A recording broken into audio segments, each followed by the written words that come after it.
The next thing we're going to talk a little bit about is temperament.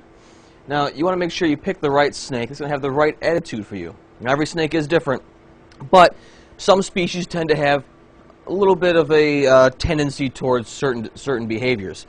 For instance, a milk snake, while beautiful, and of course he's going to behave very well for me now, while beautiful, can tend to be a little bit flighty and a little fast. They like to run, and they kind of like to poop on you a little bit. So maybe not the best snake for a small child or a snake to necessarily be handling as much, but a very good display snake, somebody that you could look at but not necessarily play with all that much.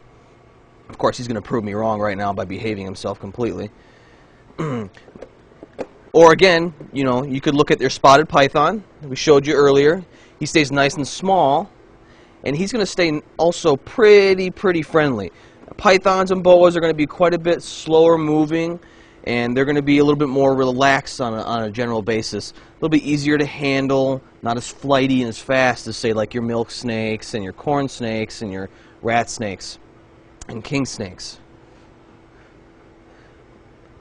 Speaking of corn snakes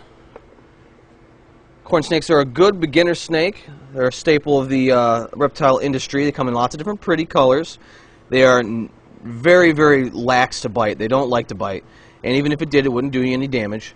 They do tend to be a little bit flightier than, say, like a boa or a python, but a very well-mannered snake and a great for beginners.